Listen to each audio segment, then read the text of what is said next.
जी नाज़रीन, इस वक्त मौजूद हैं कराची मंगोपीर हाइड्रेंट कृषि प्लांट पे मौजूद हैं और मेरी बैक साइड पे आप देख सकते हैं तो इस वक्त all Karachi water tanker owner welfare association के जो है जिम्मेदारान हमारे बैक साइड पे मौजूद हैं। और अगर इनकी बात करें आज ये इस वजह से यहाँ पर मौजूद हैं क्योंकि इनको जो है मुख्तलिफ रूट्स पे जो है हेवी चालान भेजे गए हैं 40 से 50 हज़ार तक। और इस हवाले से जो ये आज यहाँ पर एहतजाज कर रहे हैं और इनका कहना है कि जिस तरह इनको चालान दिए जा रहे हैं, गाड़ी इतना कमाती नहीं है जितना इनको चालान दिया जा रहा है। इसके अलावा दीगर भी इनके बहुत सारे मसले मसाइल हैं। तो हम कोशिश करेंगे जो भी यहाँ पे जिम्मेदारान मौजूद हैं हम उनसे बात करेंगे कि ये इनका क्या मसला है और मुतल्लिका इदारों से ये क्या मुतालबा करते हैं। बिस्मिल्लाहिर्रहमानिर्रहीम। सबसे पहले तो मैं अली भाई आप लोगों का बेहद मशकूर हूँ, आपको शुक्रिया अदा करता हूँ कि आप लोगों ने यहाँ तशरीफ़ लाया।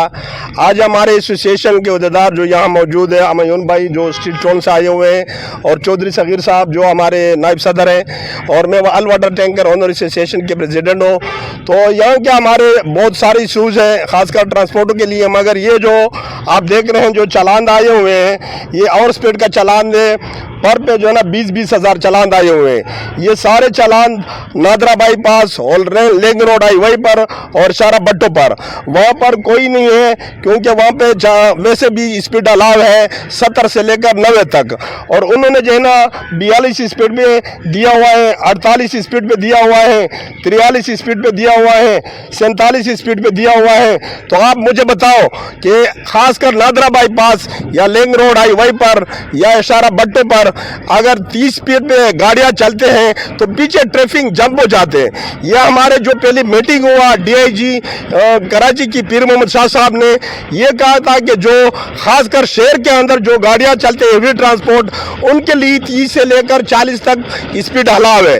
उससे ज़्यादा स्पीड कैमरे लगे हुए हैं, वो कैमरे में चालान आ जाते हैं। इस वक्त जो खासकर वाटर बोर्ड वाले ने हमारे टैंकर को ट्रैकर लगाया हुआ है, उस ट्रैकर के अंदर उन्होंने सिस्टम एक लगाया हुआ है जो जहाँ भी चलते हैं, चाहे आप मोटरवे में चलो क्यों न चलो, तब भी अगर 40 से ऊपर स्पीड और हो जाते हैं फिर चालान आ जाते हैं। तो हम इनकी मजम्मत करते हैं। तो इंशाल्लाह हमारे और भी बहुत सारी शूज है और जो ट्रैकर की कंपनी है ये ज़रूरी नहीं है कि जो वाटर बोर्ड का है हम उसी ट्रैकर कंपनी से ट्रैकर लगाए, वो हमारी मर्जी से होगा।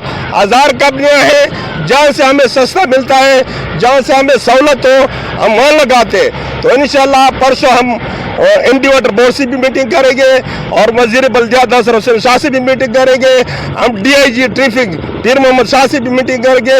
अगर हमारे जायज़ मुतालबात को हल नहीं किया तो फिर दमादम मस्कल अंदर होगा पूरे कराची के।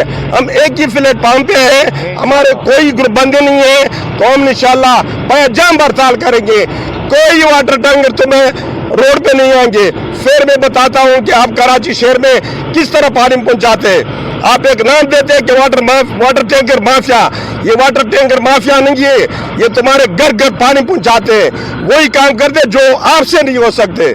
ये ट्रांसपोर्टर भारी अक्सरियत से टैक्स दे रहे हैं, जो सबसे ज्यादा टैक्स यही हेवी ट्रांसपोर्ट से जाते हैं। ये हमारे पाकिस्तान का पाया है, जब पाया रुक जाते तो हमारे मुल्क रुक जाते। तो आखिर हमारी वार्निंग है, जो हमारे साथ सुतेली माँ जैसा सलूक हो रहा है ना, इससे आप कंट्रोल में लाए, वरना हम हड़ताल करेंगे। फिर तब तक हड़ताल होगा जो हमारे जायज मुतालबात को तस्लीम न किया जाए। हम कानून हाथ में नहीं लेंगे, मगर हमारे हक है, हड़ताल का भी हक है, हमारे एहतजाज का भी हक है।